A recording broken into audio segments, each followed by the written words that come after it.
It's a Friday, obviously, and in case you're curious, these actually are shot on Fridays. I have a list of stuff to talk about on the corner of my desk, and on Friday, I go, oh, I need to go shoot a video because it's Friday. So throw on this shirt, shoot the video, here we go. I got a bunch of mail this week, actual analog mail, as I like to call it, including one guy who sent me a note, and he sent me a shirt for the place he teaches at. But in the middle of his note, he said, Steve, I used to work at a city in Texas where I helped maintain the vehicle fleet and anything else that ran on fuel. They have two deuce and a halves, the Army truck, the M35 like I used to have, that have seen extensive use during things like Hurricane Harvey. The fire chief told me that one time he received a phone call from a neighboring city that had a fire, but could not get one of their $500,000 fire trucks because of a downed tree. The chief drove one of our $8,000 deuce and a halves over there and moved the tree that the really expensive fire truck could not. It's a great story. The M35, you could pull stumps with that thing. It was insane how powerful it was and where it would go. Also got a great note, and I got to thank Jeff, who sends me letters actually fairly regularly. And he says, Steve, which group thinks they have immunity from the laws that apply to us regular people? A, sovereign citizens. B, judges. C, law enforcement. D, one county engineer. E, all of the above. He goes, it's not a single sentence question, Steve. It's also a multiple choice. But he did say, Steve, I send you letters because when I vent at my friends and family, they just stare at me like I'm from another planet. I bet I'm not the only viewer that uses you as their venting outlet. So thank you. Appreciate that. Now, on that topic, I got to tell you, I have people who are either unclear on the concept or think they're being funny. Because I did a video not so long ago, I think 2 weeks ago, where I said specifically that you want to comment on a video, I prefer that you comment beneath the video. When I say questions or comments, put them below.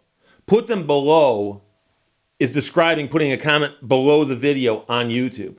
And I've told people that if you send complaints about videos to my email address, I find it inappropriate because I have a work email address and I get emails from people with business and I get emails from people complaining about videos. And so I don't like to have these complaint emails mixed in with my work emails. And so I've said specifically, if you want to complain about a video, complain on the video. Makes more sense to me. But I said, please just stop sending me emails. I've now had several people call my office and leave a message saying, well, I'm not allowed to email you.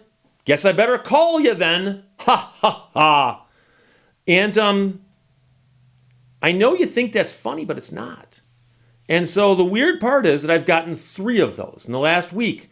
And they don't call during business hours. They call after hours because they know no one will answer. And they leave a message saying, well, since I'm not allowed to email you, I'm going to call you.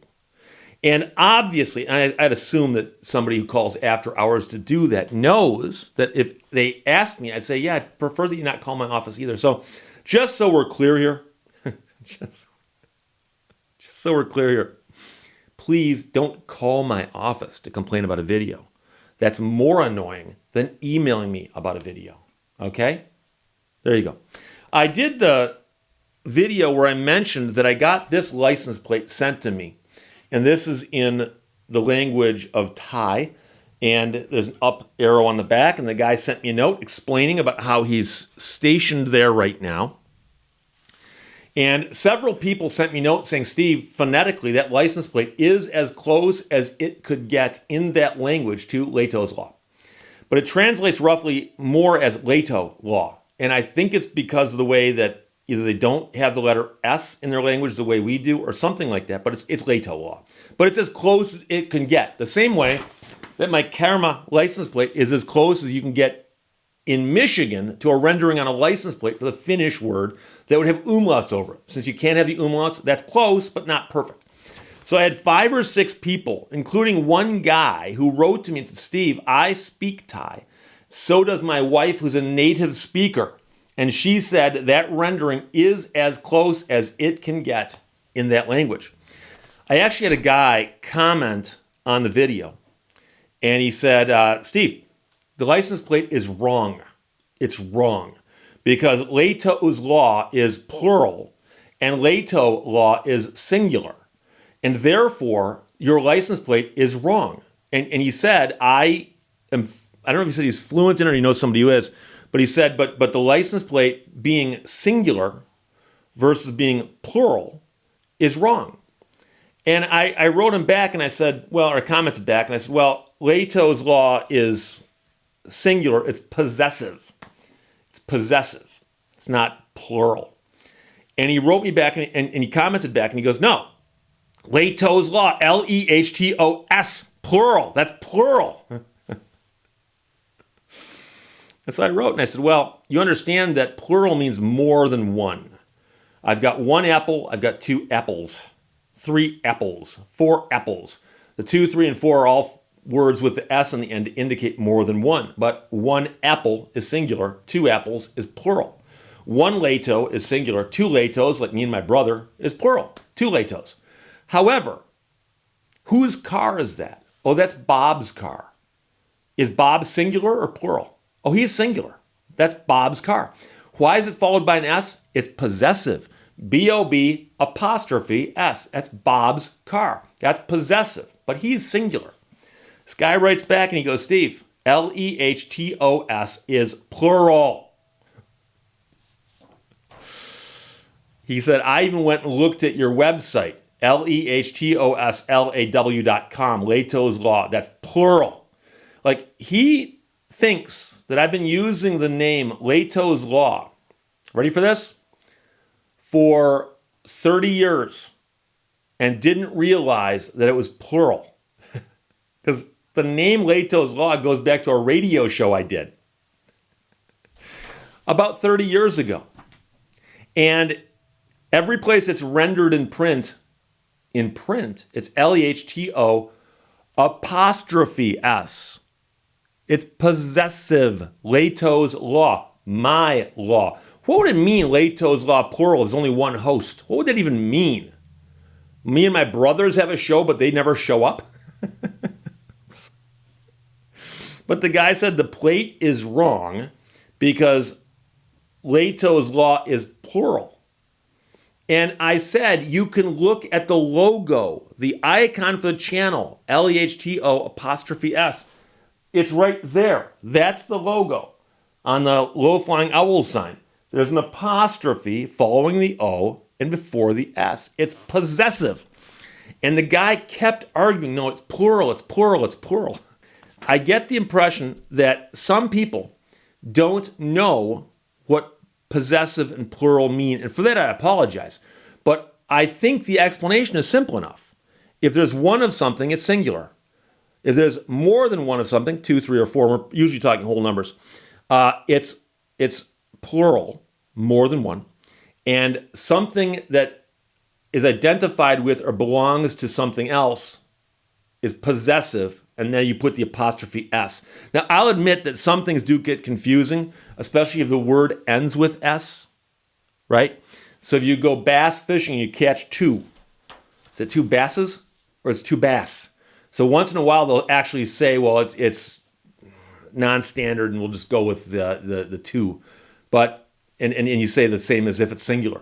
But generally speaking, this one's easy to figure out because Lehto's plural would just be Lehtos. There were 5 Lehtos at the party, Steve and a bunch of his brothers. Okay, possessive, it's Steve Lehto's house, Lehto apostrophe S space house. And then I have to tell you that I got an email from a guy who, again, I think they're trying to be funny here, but I'm not sure.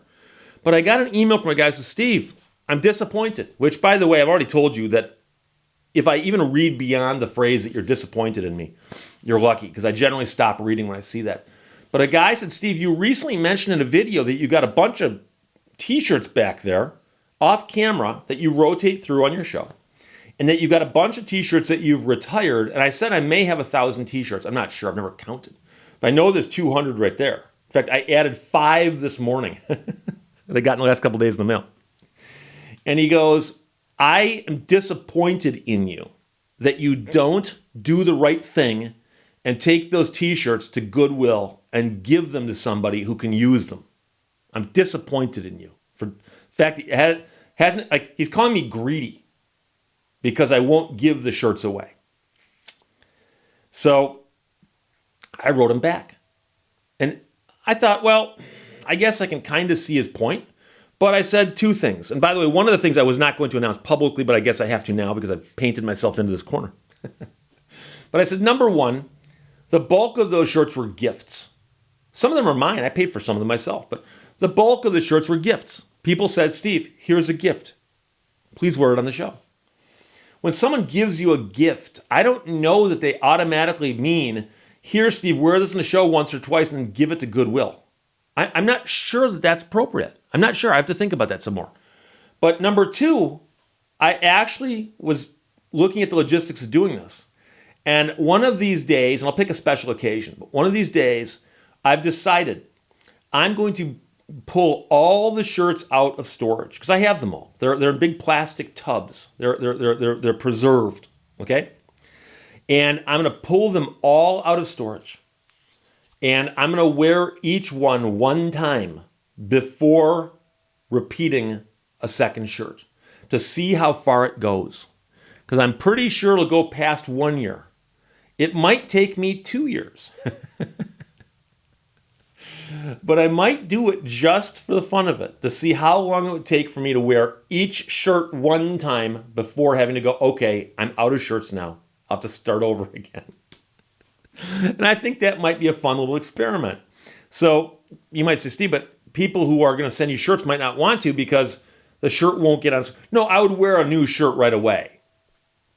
But that's the thing. I might have to rotate them through. So I don't know. Well, I'll figure something out. But I'm going to do something with the shirts. So I wrote the guy back and I said, number one, they're a gift. Don't know if I can just give them away and feel good about it. But number two, I might do something with them like that. So I'm going to hang on to them for the time being, but thank you for your note. About a week goes by and I get the exact same email from the exact same guy. Steve, disappointed in you. I understand you got a bunch of shirts there.